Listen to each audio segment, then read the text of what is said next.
Saludo con todo el afecto a la doctora María Amparo Casar a estas horas todavía en su juicio.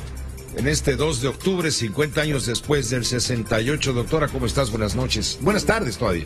Muy buenas tardes. Aquí recordando este día. Recordando algo imborrable en la memoria colectiva nacional, por supuesto. Yo te voy a invitar ahora que echemos un vistazo a lo que sucedió en la Cámara de Diputados. En la Cámara de Diputados hoy finalmente se develó la frase alusiva al movimiento de 1968 y así se puso en letras doradas al movimiento estudiantil de 1968. El Comité del 68, dirigido por Félix Hernández Gamundi, pidió al Pleno de la Cámara de Diputados que se reabran los procesos en contra de los genocidas, que actuaron en Tlatelolco y que permanecen impunes, algunos ya muertos, pero la culpa trasciende. Omar Aguilar, tú estuviste en la ceremonia de los juicios de este año, del 71, y también de la Guerra Sucia. Además, Pepe, la presentación con vida de los normalistas, el restablecimiento de la Fiscalía del pasado y la apertura de los archivos de la Secretaría de la Defensa Nacional. Momentos antes, a petición del presidente de la mesa directiva, Porfirio Muñoz Ledo, un grupo de invitados encabezados por el rector de la UNAM, Enrique Graue, el director del Politécnico Nacional, el coordinador de los diputados de Morena, Mario Delgado, entre otros, subieron a la máxima tribuna del país, donde develaron en el muro de honor la frase en letras de oro al movimiento estudiantil del 68. El primero en hacer uso de la tribuna fue Félix Hernández Gamundi, coordinador general del comité de ese año, que demandó la reapertura de los juicios del 68 con base en que los crímenes de lesa humanidad no prescriben, Pepe, y que dijo: hoy estamos viviendo un tiempo de justicia. Escuchemos parte de lo que mencionó precisamente en la tribuna de aquí de San Lázaro. La reapertura de los procesos en contra de los genocidas de 1968, 1971 y la Guerra Sucia.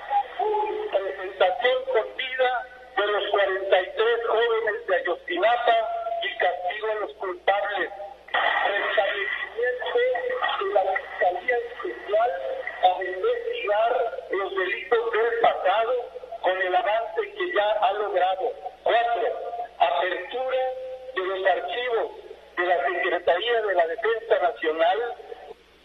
Y bueno, también ante el Pleno, el rector de la UNAM, de la máxima casa de estudios, Enrique Graue, mencionó que el movimiento estudiantil del 68 fue un gran punto de inflexión que le dejó a la universidad su autonomía para gobernarse, y agregó que también esa lucha estudiantil fue determinante, Pepe, para la transformación de los actuales procesos políticos y sociales de nuestro país. Vamos a escuchar lo que mencionó precisamente el rector de la UNAM. 50 años de aquel entonces, bien lo decía Félix Hernández Gamundi, no estamos exentos de crímenes abominables que no han tenido explicación satisfactoria. Y también sabemos que vivimos inmersos en una sociedad con mayor violencia. Realicen sus estudios y también su trabajo en la vida cotidiana. Escuchemos. La lección que los estudiantes de 1968 dejamos a México continúa haciendo eco en la memoria y en la conciencia de todos nosotros. Mucho ha cambiado el país y también mucho hemos cambiado nosotros desde entonces. 50 años después, somos testigos de la evolución de la vida política de nuestra nación. Y finalmente te comento que los diputados también hicieron uso de la tribuna. Por ejemplo, estuvo Pablo Gómez, también uno de los estudiantes de este año y ahora diputado federal por Morena, quien fue cuestionado sobre la creación nuevamente de una Fiscalía de la Verdad, y señaló que lo importante es que ahora hay una acción política y una acción judicial en paralelo, y también confío en que el próximo gobierno va a hacer todo lo posible para dar un aporte a la solución y la responsabilidad política de lo que ocurrió en aquellos años.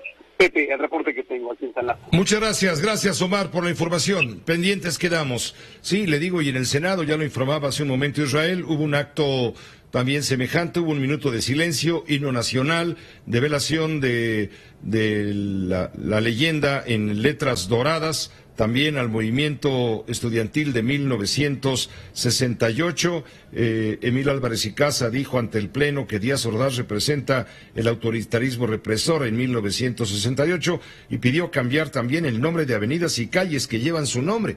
Estaba leyendo una nota doctora Casar, nuevamente contigo. Estaba leyendo una nota, ¿cuántas calles llevan el nombre de los que deben ser sometidos a proceso y en su caso castigados por los sucesos que ahora estamos conmemorando 50 años después, medio siglo después?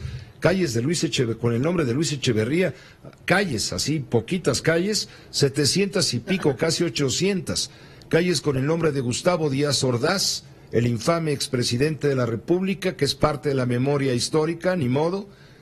Son cerca de 100 y pico, casi 200, hasta un aeropuerto, el de Puerto Vallarta, se llama Aeropuerto Gustavo Díaz Ordaz.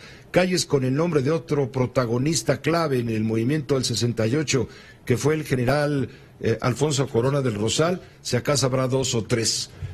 Todo esto nos lleva a recordar, bueno, cómo fuimos hace 50 años, cómo somos hoy. ¿Tú cómo estás leyendo? ¿Qué te causa a ti ver todo esto, escuchar todo esto, recordar todo esto? Mira, lo primero que te diría es que sí, y te lo menciono porque así abriste en tu noticiero lo que decía Aguilar Camín. Pues sí, por un lado hay una conmemoración, digamos, luctuosa por todas las víctimas, pero también deberíamos de celebrar la euforia de esa generación del 68, y creo que la tenemos que celebrar, no conmemorar, en ese caso sí celebrar, porque abrió muchas puertas desde la libertad de prensa. Ahí cambiaron los medios, tardó tiempo, pero ahí empieza la verdadera, aunque después dijimos que era en 76 o en 78 con la reforma política que abrió las puertas institucionales a la oposición. En realidad, cuando se abre este país, o cuando comienza a abrirse, es a raíz del movimiento estudiantil del 68, y eso es de celebrarse. Lo que no es de celebrar es algo que me parece que todavía seguimos viviendo, no porque hayamos visto una matanza como la que vimos en 1968, el 2 de octubre, o el bazucazo del 23 de septiembre, pero seguimos viendo muchos, demasiados muertos en este país por razones políticas.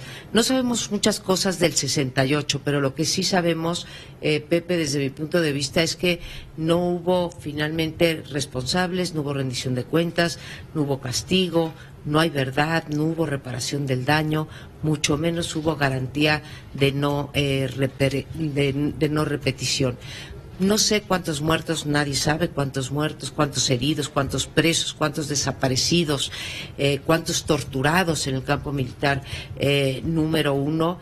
Y no es que no sea importante cuántos hayan sido, pero lo que sí es importante es mantener la memoria histórica. A mí a veces cuando doy clases, Pepe, me impresiona ver a mis alumnos que sí lo ven ya pues como un fenómeno histórico, ¿sí? Así como cuando yo estudiaba mi primer año de carrera en UNAM, veía a Cárdenas como una cosa histórica, ¿sí? Así lo ven, si acaso, no tienen eso que nos formó a nosotros, ¿sí?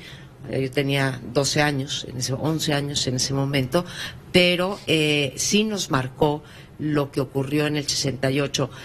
Los jóvenes de hoy están marcados por otras luchas, y ojalá y nunca tengan que estar marcados por una lucha como la del 68, sobre todo por los muertos, sí por el optimismo, sí por los ideales y sí por la concreción de esos ideales, pero pues no conocieron esa realidad, ¿no?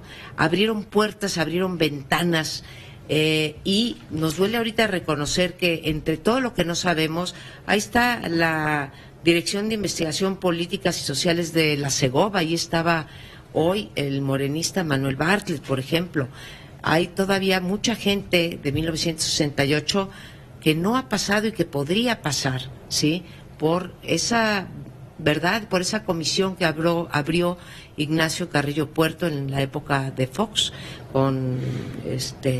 a través de Carrillo Prieto, Prieto, aquella fiscalía especializada que luego fue desaparecida por decreto presidencial. Ya en la época de Calderón. De Felipe Calderón, que pues como se mencionaba, ¿no? Tenían ya averiguaciones previas abiertas, en fin, desapareció eso. Cada vez es más difícil saber la verdad. Hay muchos de los delitos, lo que es más, supongo que todos ya prescribieron, Pepe, así que no hay posibilidades en ese sentido, ni de perdón, ni de olvido, ni de conocer la verdad, ni nada. Y seguimos con muchas interrogantes, Pepe. ¿Qué fue? ¿Por qué infiltraron a la UNAM bueno, pues hoy sabemos y siguen existiendo los porros, pero se infiltró a estudiantes para provocar violencia, para generar violencia al interior de la UNAM. ¿Por qué la represión? ¿Fue una pugna entre políticos y militares, entre diferentes grupos políticos? ¿Fue una cuestión de, digamos, palaciega o tuvo que ver la sucesión presidencial? ¿Qué es lo que pasó?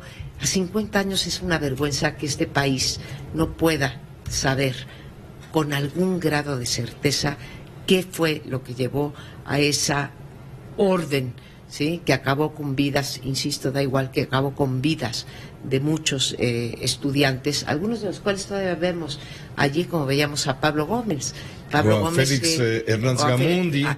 Que bueno, mantuvieron una consistencia, eso hay que reconocerlo, Luis González de Alba, ya fallecido, para mí una de las mentes más brillantes del 68, porque tuvo el valor de, habiendo estado él en prisión, de desmitificar e incluso de condenar los distintos caminos que tomó la izquierda mexicana.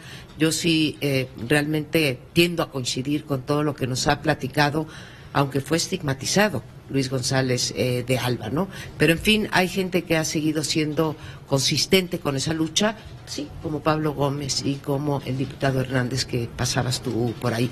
Me hubiera gustado unas letras un poco más reconocedoras, unas letras de oro, ¿no?, al movimiento del 68. ¿Qué significa el movimiento del 68? Tenían que haber puesto allí el significado de eso, no era tan difícil, ¿no? Muchas gracias, doctora Casar. Gracias por tu juicio, por tu análisis.